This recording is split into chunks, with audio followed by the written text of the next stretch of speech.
Carolina Ferrari, soy sobreviviente de violencia sexual. Sufrí estas violencias sexuales desde los 6 años hasta los 9 años de edad. Mis violencias sexuales fueron además explotación sexual en el entorno de un lugar familiar. Estoy acá para contarles mi historia.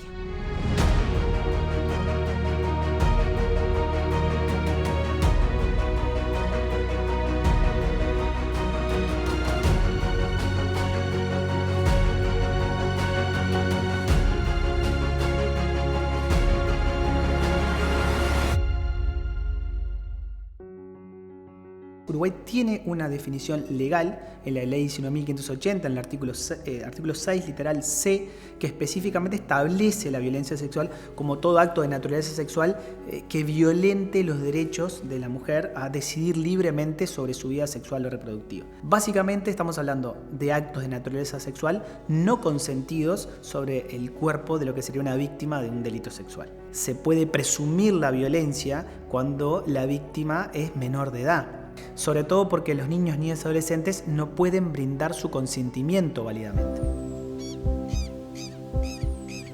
Bueno, yo viví siempre con mi mamá y mi papá, siempre en un contexto de campo, porque mi padre amaba el campo. Tengo 2 hermanas, una mayor, Soledad, y Victoria. Con Victoria nos llevamos 15 meses y con Soledad 4 años. Las 2 más pequeñas, la del medio, Victoria y Carolina, eran casi mellizas, se llevan 15 meses, muy cercanas por su edad.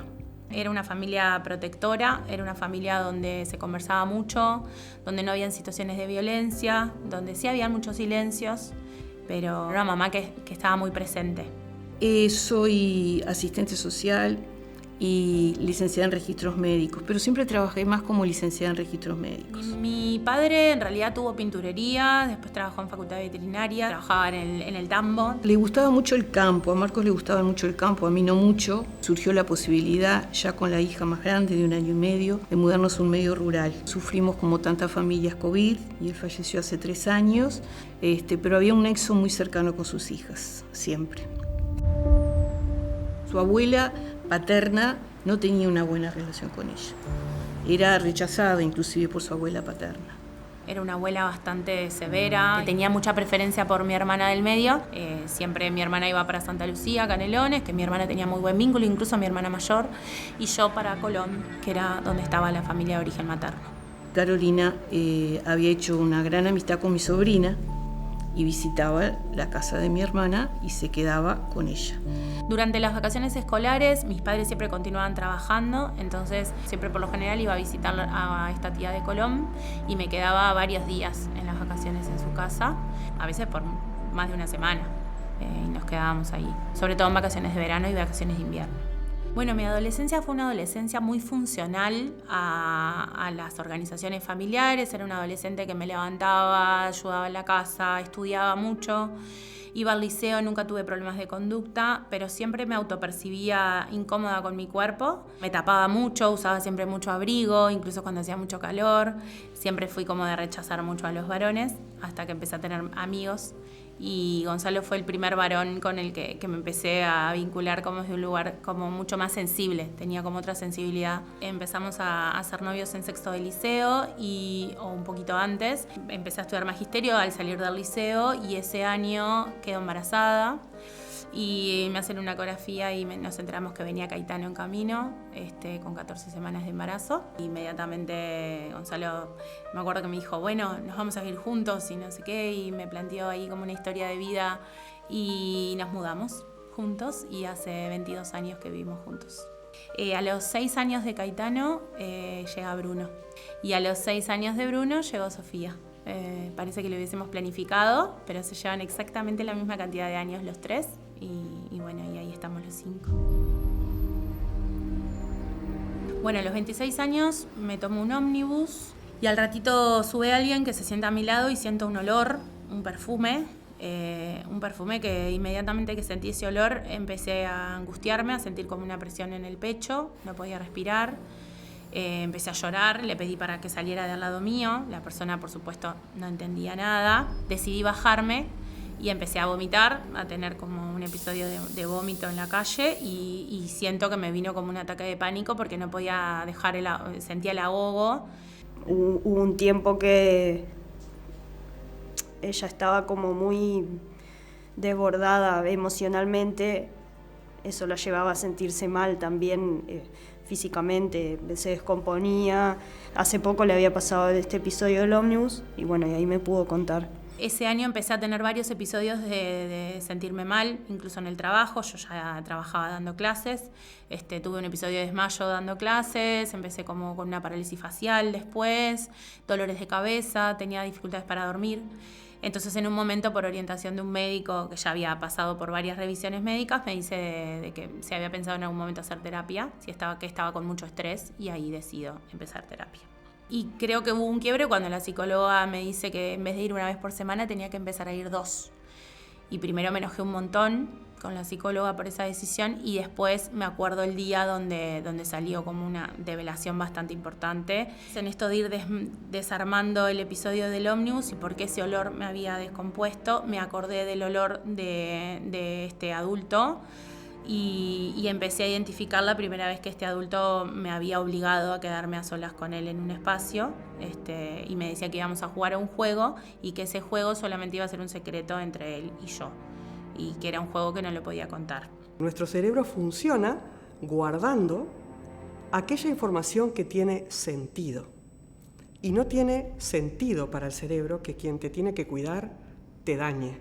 Entonces queda sin guardar. Yo suelo usar una imagen que es abajo de la alfombra, ¿no? Se mete eso. Pero ¿cómo queda ahí guardado? ¿Qué queda? ¿Qué pistas quedan? Quedan pistas sensoriales.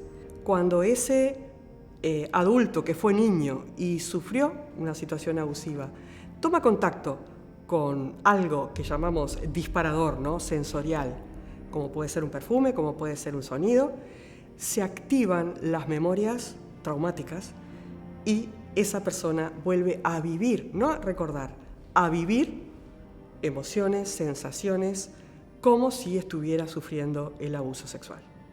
A partir de que empecé terapia, empecé a tener flashback también durmiendo, entonces habían un montón de recuerdos que se empezaban a aparecer en la noche cuando me iba a dormir, fechas, momentos escolares, momentos en que estaba en penitencia en la escuela y empezaba a recordar por qué estaba en penitencia, porque siempre mi recuerdo era que yo era una niña muy, muy hacendosa, muy prolija, muy obediente.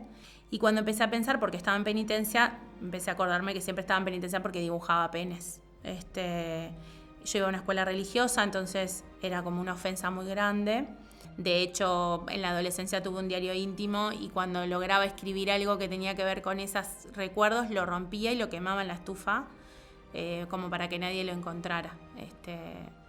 Ella tuvo un determinado momento en la escuela, momentos que no quiso ir porque coincidía con este tema de su conflicto con la abuela y lo relacionamos a eso.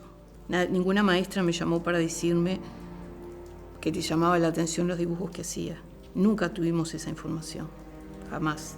Era inimaginable para mí que ese era el tema de su terapia, inimaginable. Suele pasar que si no estamos muy atentos y muy sensibles a la situación de cada niño, como que buscamos otras interpretaciones, ¿no? Bueno, está media callada o media desregulada porque se debe estar por desarrollar, se debe estar por venir la primera menstruación. Bueno, esto porque cambió de clase y no le gusta mucho la maestra, que no quiere ir a la escuela, se está quejando. Y buscamos tratar de entender desde otro lugar lo que puede estar pasándole al niño, ¿no? Bueno, cuando tenía 6 años, yo visitaba en vacaciones siempre a esta tía para jugar con mis primos, me quedaba a dormir, que era en Colón. De un momento a otro empieza a visitar siempre esa casa un tío abuelo de mis primos, por parte de su padre.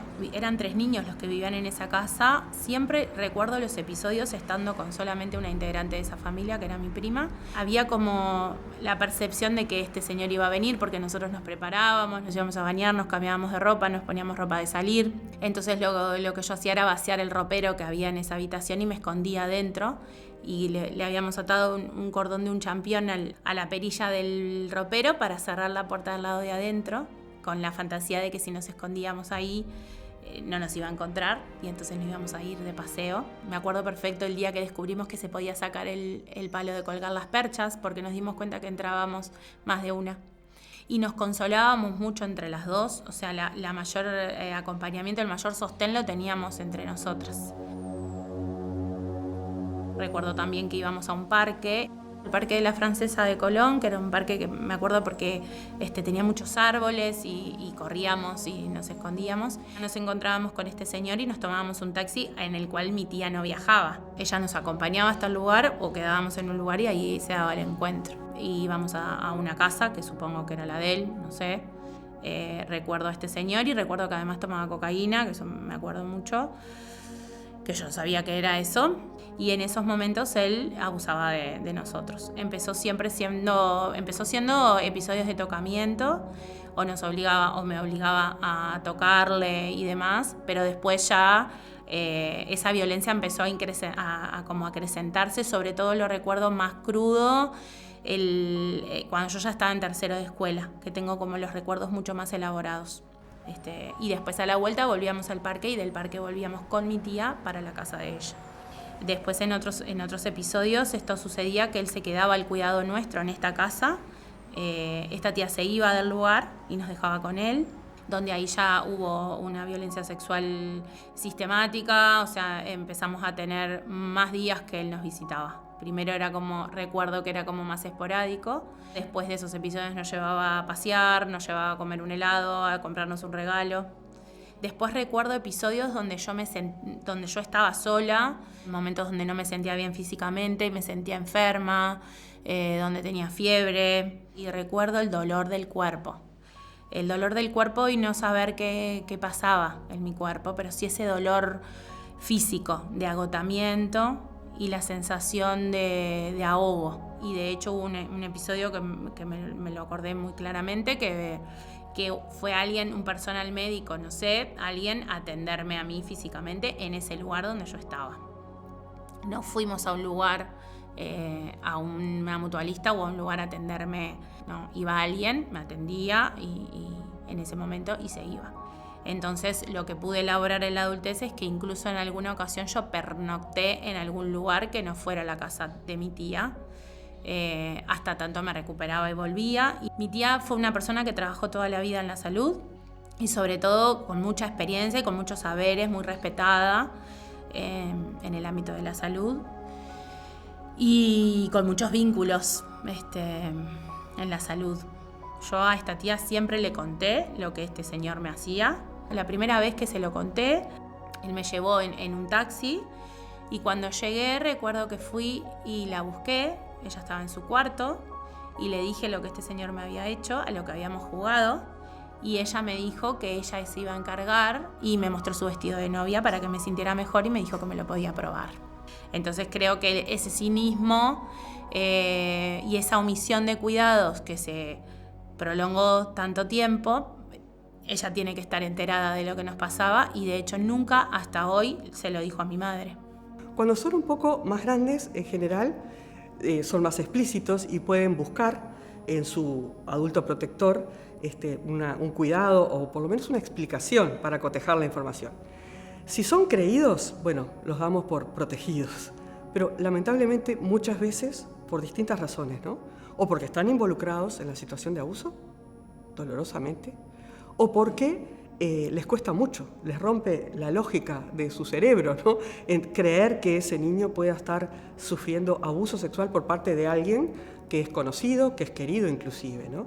El proceso de violencia sexual que yo pude elaborar en el tiempo fue desde los 6 hasta los 9 años, porque en el año que yo transitaba tercero de escuela, en las vacaciones de invierno de ese año, fue la última vez que este señor me puso una mano encima, porque esa vez fue un episodio como mucho más violento y yo me descompuse y recuerdo que estuve días sintiéndome mal hasta que llamaron a mi madre y ahí volví a mi casa. Cuando volví a mi casa hubo un episodio hostil con esta abuela paterna y nos terminamos mudando, fue una noche horrenda, pero no hubo tiempo para hablar de cómo yo me sentía. Nosotros estuvimos un tiempo viviendo con esa abuela y ahí se acrecentó ese rechazo, ¿no? Entonces fue todo un caos familiar de dónde vamos a vivir, qué hacemos, y asocié todo a esa situación. Ella pasó unos días angustiada, que no quiso ir a la escuela, porque además se sentía responsable de haber originado esa discusión de la que no tenía nada que ver, no un problema de adultos. Cuando yo volví a mi casa después de estas vacaciones, nunca lo puse en palabras. Nunca pude decirle a mi papá y a mi mamá que había un adulto que me estaba dañando. Esas conversaciones no se daban nunca. Cuando hablamos de abuso sexual, tenemos que tener presente que el indicador número 1 es el relato espontáneo que el niño o la niña realiza refiriendo la situación de vulneración a la que ha sido sometido. En cuanto al resto de los indicadores, irán acompañando a este relato y uno buscará indicadores comportamentales, cómo era antes y cómo era después. Si hay emociones como de angustia o preocupación, o al revés, una enorme inhibición. Y en las funciones más básicas, en el sueño, en la alimentación, en la relación con los demás. Pero siempre cotejando con el relato que el niño hace. Si el niño no hace relato, bueno, nos vamos a tener que apoyar fundamentalmente en estos síntomas y signos que llamamos indicadores, ¿no? Creo que una de las señales más importantes era que siempre volvía con regalos, volvía con ropa interior nueva, nunca traía de vuelta las bombachas que había llevado cuando me había ido, siempre traía bombachas nuevas a estrenar. Yo me hacía pichí, o sea, eso creo que la neuresis era un indicador, porque en todas las casas donde me quedaba a dormir siempre me hacía pis. De hecho, yo ya tenía el speech que me levantaba y decía, ay, sudé un montón anoche, y era que me había hecho pichí. Venía con algún regalo que la tía decía hacérselos ella. Nunca vas a pensar que lo que le está pasando a tu hijo es por eso. Se hace pis, bueno, capaz que tiene un problema urinario y lo llevo al médico a ver si tiene algo. No le gusta dormir, bueno, capaz que sueña, tiene pesadillas y entonces deja la luz prendida. Yo qué sé. Nunca vas a decir, capaz que fue abusada de niña y entonces, o sea, me parecen informaciones que son tan fuertes. Y lo otro era el miedo sin explicación. Era una niña muy miedosa, nunca quería estar sola. En la noche siempre tuve que dormir con luces prendidas. Lloraba cuando mi madre se iba al trabajo, le pedía para ir a trabajar con ella. Tenía pesadillas, me despertaba muchas veces en la noche. Entonces creo que esos indicadores, si alguien los veía, podía al menos explicarse que podía haberme estado pasando algo, que algo estaba pasando. Hay muchas veces que capaz que nuestro niño no quiere quedarse con el papá. Sí, bueno, tenemos que ver por qué no quiere quedarse con el papá o con el tío, con el abuelo, tenemos que ver eso. Cambian el sueño, se pelean más con los compañeros. Está tan normalizado también que los niños en la escuela se traten mal entre compañeros, que si la maestra te llama y te dice se peleó con el compañero, o pasó llorando, o justo se le escapó el pichí, bueno, queda por esa, porque tampoco nosotras estamos pensando todo el tiempo que nuestros hijos hacen esto porque son niños abusados. Pero sí te puedo asegurar que después que pasa eso, no solamente vos estás todo el tiempo mirando, no a tu hijo, a todos. A los 27 años, 26, después de que había empezado terapia, recientemente había empezado terapia, llego un día a la casa de mis padres, un domingo que había ido a almorzar con ellos, estábamos en una conversación familiar. Mi padre estaba poniendo en palabras que a una prima a una prima mía por parte de padre había tenido un suceso de abuso sexual con un tío. Mi padre estaba como despotricando sobre las facultades para cuidar de esos padres que no se habían dado cuenta de lo que le había pasado a su hija. Y entonces yo le digo que, mira papá, a mí también me pasó que sufrí violencia sexual. Y me acuerdo que él me dijo, no, a una hija mía no le pasó eso. Y se paró y se fue. Y recuerdo ese silencio que se instaló por 10 minutos hasta que decidí irme. Y no lo volví a conversar con ellos. Recién pude volver a conversarlo con mi madre después que falleciera mi padre. Siempre sabemos que estas cosas le pasan a los demás. Y nunca pensamos que nos pueden pasar. Pero lo que le pasó al papá es que también a mí, es que es inimaginable que un hijo pase por esa situación. Cuando pensábamos en cómo abordaba el tema de sus familias, cómo poder iniciar esa charla, nos pensábamos hasta en la logística de, bueno, yo me quedo con tus hijos, con quién, si estaba bueno que esté sola o si estaba bueno que esté con alguien. Pero sí, en general no recibía lo que necesitaba, o sea, también costó de la otra parte mucho como poder comprender y quizás acordarse de ciertas cosas. Obviamente eso generaba un montón de desilusión y de más dolor. Y había cosas que desde el relato de Caro era como que nos sentábamos a hablar y no podíamos creer, como no te diste cuenta de esto, no te diste cuenta que venía todos los días con una bombacha distinta a la que me pusiste. Entonces obviamente un poco de bronca daba, era como bueno, pero si no me escuchaste antes, escúchame ahora que te lo estoy diciendo. Poder lograr decirlo, que te puede llevar toda la vida y que encima te digan no te crean, la gente no sabe el daño que está ocasionando al no creer. Siempre se le cree a alguien que te dice que fue abusado, siempre. Yo siempre había identificado que había intentado ser muy clara con mi madre y con mis hermanas en estas charlas. Yo lo percibía como con mucha claridad, ellas no. Creo que tiene que ver con ese factor sorpresa y de rechazo de que es algo muy hostil. Una vez que comienza esa terapia, que le lleva bastante tiempo, dio algunas señales, algunos comentarios que yo no interpreté. Es la verdad, hay signos que yo no interpreté. Charo no entendió lo que Caro le quiso decir. No es que lo negó, no es que no le llegó la información como Caro se la estaba transmitiendo. Y eso me parece que no es algo voluntario, es algo... Es esto, es una protección porque algo me va a hacer muy mal. Es decir, el primer contacto que tengo con eso, o las hermanas también, es cuando se hace una estadística y se publica el número de niños de entre 8 y 9 años habiendo sido abusados. Ella nos manda un mensaje diciendo que ella forma parte de esa estadística. En el primer momento fue un impacto de mi parte como madre que no pude abordarlo inmediatamente, hasta que ella vino a mi casa a hablar conmigo. Después de haber decidido tomar un alejamiento de mi madre y de mis hermanas, por enojo, por frustración, porque no me sentía entendida ni escuchada, decidimos juntarnos a conversar por ese distanciamiento y entonces le puedo horizontalizar a mi madre con lujo de detalles todo lo que me había pasado, todo, o sea, las vivencias de la infancia con lujo de detalles. Se me cayó el mundo en ese momento, porque no podía creer lo que me estaba diciendo. Sentada frente a frente, imagen de la que no me voy a olvidar nunca más, me dijo, tu hermana me arruinó la vida. Y así empezó su relato. O sea, me imagino, no sé, yo tengo una hija de 26 años, que venga ahora mi hija y me diga... No me lo puedo imaginar.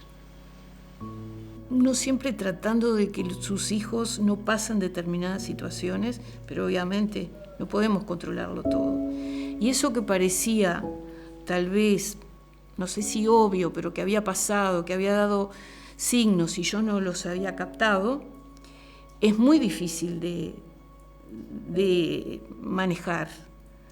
Es muy difícil. Estas personas que están en un proceso terapéutico de situaciones traumáticas que sufrieron en su infancia y su adolescencia, muchas veces tienen la necesidad de realizar una denuncia si no la han hecho, contactar con personas que oportunamente, a veces su propia madre, su propio padre, su propia abuela, no le creyeron y que le digan sí te creo, ¿no? 20 años más tarde, ahora lo entiendo, no lo entendía, eso es muy reparador, ¿no? Fue la primera vez que sentí que mi madre me creía y que estaba dispuesta a acompañarme.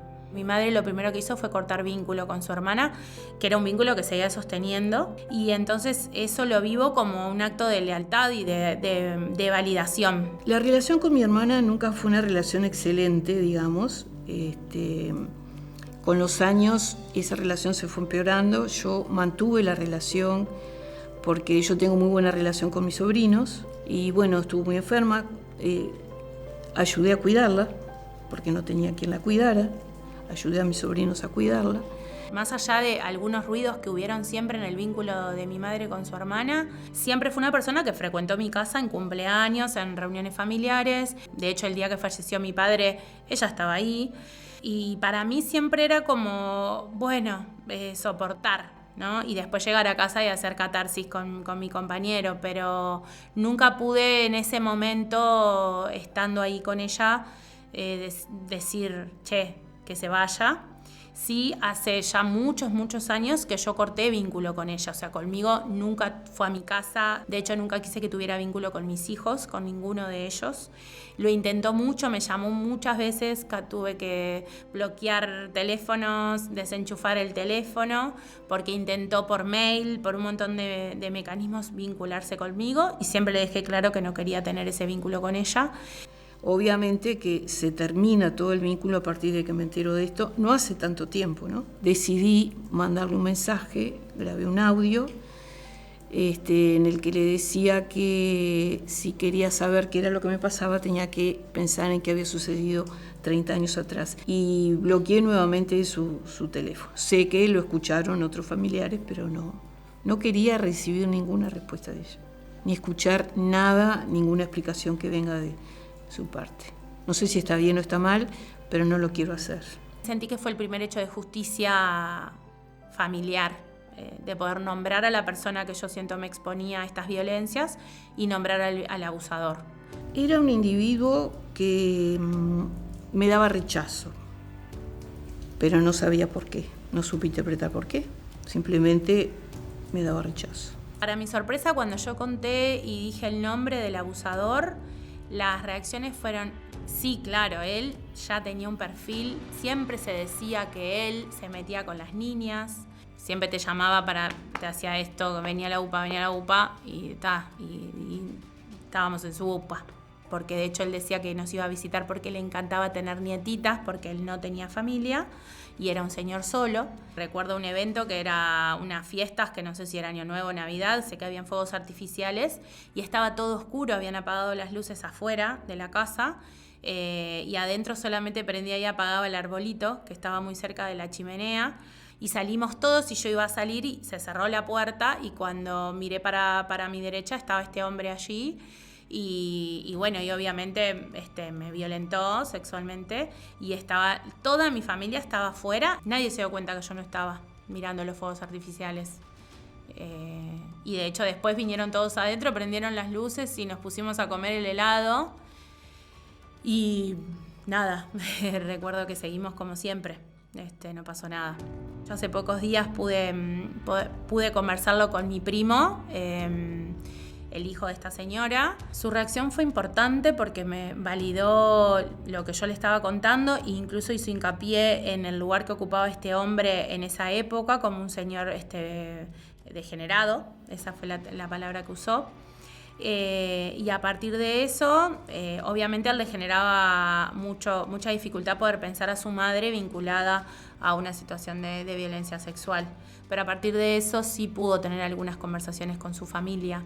A partir de que se rompe el silencio, otras personas también se animan a hablar. Que resulta muy desconcertante para el mismo paciente tomar contacto con esas piezas como de un puzzle, que tiene solo algunas piezas y cuando van apareciendo las otras, ¿no? Las que estaban eran las sensoriales y se asocian con un momento, un lugar, otras personas. Y cuando se va armando, se preguntan, ¿será verdad? ¿No será verdad? Resulta muy desconcertante, ¿no? Bueno, esta prima vive en el exterior y no nos vimos más. Hace más de 2 años, cuando fallece mi padre, ella me llama por teléfono y en un momento que ella me estaba consolando y estábamos muy emocionadas llorando por la pérdida de mi padre, ella me dice si yo alguna vez había hablado de nuestro secreto con alguien. Entonces cuando ella me dijo, ¿hablaste de nuestro secreto con alguien? Para mí fue como, entonces esto ocurrió. Porque hay algo que nos pasa mucho, por lo menos a mí, que cada tanto cuando pongo en palabras la situación y alguien me pregunta y conversamos, es tan espantoso y tan asqueante todo lo que pasó que a veces digo, me lo habré imaginado, esto no es verdad. Pero cuando alguien le pone otra vez una pieza histórica a ese recorrido, para mí es muy tranquilizador. Cuando se va armando ese puzzle, Entonces, y muchas veces cotejando, porque la persona se va animando nuevamente a hablar y a comparar esa información con la que otras personas pueden haberle dado de esa época o de esos momentos, va agarrando confianza de alguna forma en su propia memoria y se van armando esos puzzles hasta completarlos, ¿no? O completarlos casi totalmente, pero no es un proceso fácil. Lleva un tiempo y lleva, digamos, una comprensión. Cuesta un montón de tiempo procesar. Cuando sos niño, si no pasó algo y tu mamá no se enteró, vos no lo podés decir, no sabés cómo decirlo. Las sobrevivientes han estado años sin poder decir. Esos comentarios de ¿por qué no lo dijo antes? Ya los he escuchado sin tener ninguna idea de que ella lo había vivido. No tienen ni la más mínima idea el tiempo que pasan para poder desbloquear un tema así, poderlo hablar en una sociedad que en general no está preparada para esto, me parece, ¿no? Las personas no hablan cuando quieren, sino cuando pueden. La ley de imprescriptibilidad lo que trae es reconocer las particularidades de quienes son víctimas de delitos de violencia sexual y reivindicar el derecho al tiempo de lo que tienen y la importancia de que el Estado sea garante de ese derecho. Entiendo hoy en mi adultez que eso que me sucedió es explotación sexual y que tuvo que haber habido un intercambio para que esta adulta habilitara esos traslados, habilitara esas visitas, las habilitara durante 3 años. Está claro que un niño o niño adolescente nunca puede consentir una situación de comercio sexual. O sea, que ahí siempre se va a entender que se trata de una situación de prostitución forzada o de trata de personas o de delitos sexuales. Eso está específicamente en una ley y un artículo, 17.815, artículo 4, que pena especialmente este delito en el entendido de que, repito, los niños, niñas y adolescentes no pueden brindar válidamente su consentimiento porque están en pleno proceso formativo. Hay datos y contamos con información en donde, se dice que entre un 60 y un 70% de las personas que sufrieron violencia sexual lo denuncia en la vida adulta. La práctica nos indica que lamentablemente la mayoría de las situaciones de abuso son intrafamiliares, eso es lo que el consultorio tiene en sus datos, es así. También nos indica que las víctimas son generalmente mujeres y niños, niños y adolescentes. Y cuando son varones son niños. Es una realidad que atraviesa todos los contextos socioeconómicos y socioculturales. Hubo unas vacaciones que mi tía me invita a ir con ellas a Parque del Plata, con una amiga que también tenía hijos. Y yo recuerdo ese viaje largo en ómnibus, como esa sensación de acá es muy lejos, no va a llegar el malo, ¿no? El monstruo no llega.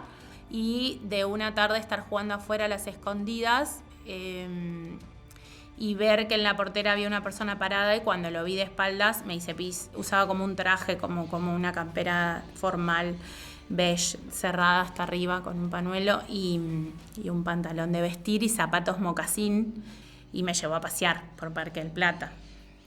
Y a ninguna persona adulta que estaba en esa casa le pareció extraño. Nadie se ve que le llamó la atención, porque mi madre de eso no se enteró. Y yo tendría 7, 8 años. Lo recuerdo muy nítido.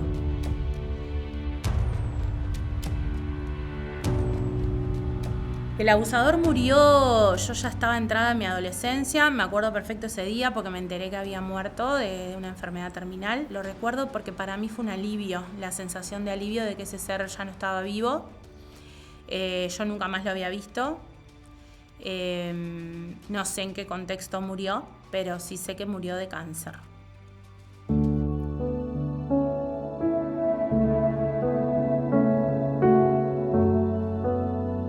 Gonzalo llegó en un momento donde yo le tenía terror a los varones y me mostró otra forma de ser varón, de poder ser pareja pero tener cada uno un proyecto, de poder ser personas individuales, pero siempre saberle presente, saberle al lado. Creo que desde ese lugar hemos crecido un montón, pero para mí Gonzalo refiere una red de acompañamiento y de protección. Supo acompañar, estos momentos con mucho respeto, creo yo, porque esto que le pasó a Caro, es un problema de todos y de todas, no solamente le pasó a Caro. perdón, me emociono un poco. Es difícil poder comprenderlo y creo que él pudo hacerlo. Pienso en un hombre que, acompañando a una mujer que en principio le pasan cosas que no sabes por qué ni ella quizás sabía, y vos estás ahí y después te das cuenta y él está ahí. El sostén, creo, principal de Caro toda su vida ha sido Gonzalo. Decimos que es un factor de enorme protección, de esa respuesta incondicional no encontrada en la infancia, poder encontrarla en el camino de la vida, ¿no? Sea de un consejero, sea de un compañero, sea de un amigo, sea de la propia pareja, en cuyo caso pasa a ser de vital importancia, ¿no?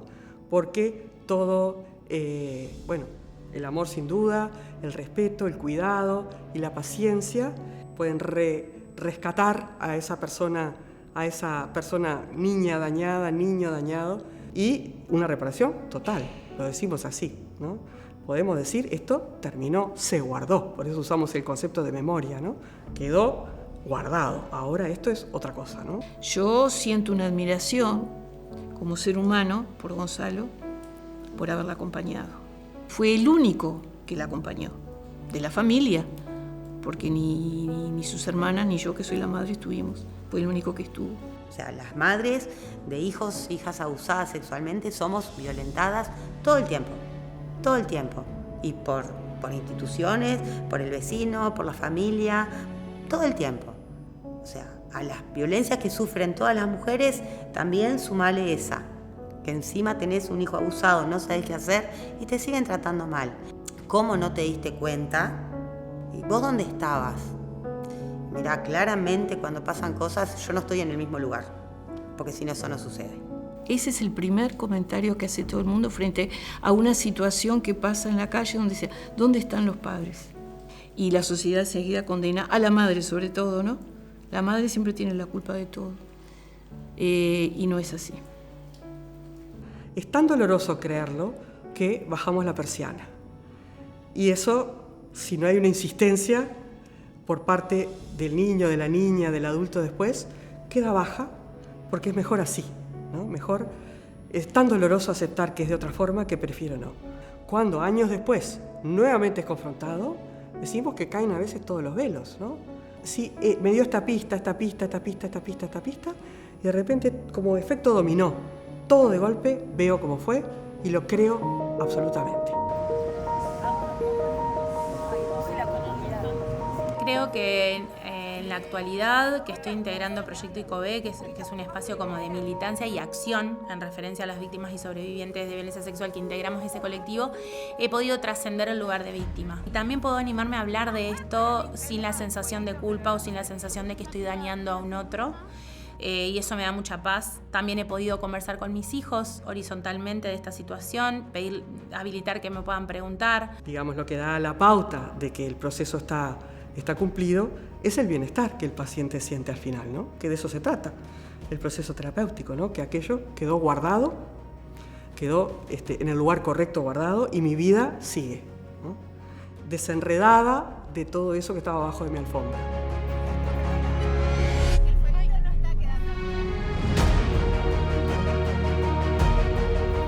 ICOBE significa sobrevivir en guaraní. Somos un colectivo abierto y autoconvocado que está conformado por víctimas, sobrevivientes de violencia sexual y también personas sensibles aliadas a la temática.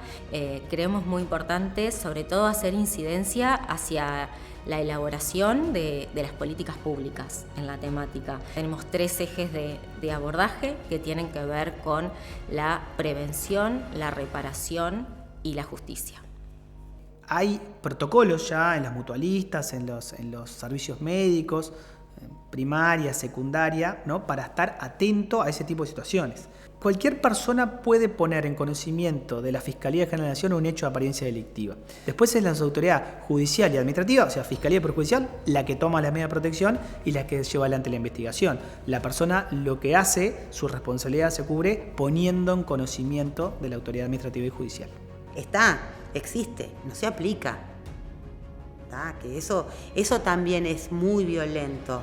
Está todo para hacer, pero no lo estamos aplicando. Hay algo que está fallando en el medio. Sacar eso de que de eso no se habla.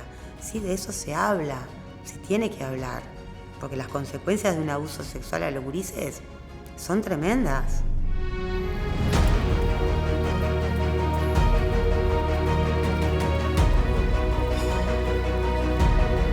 Una vez me preguntaron los giros importantes que había tenido en mi vida.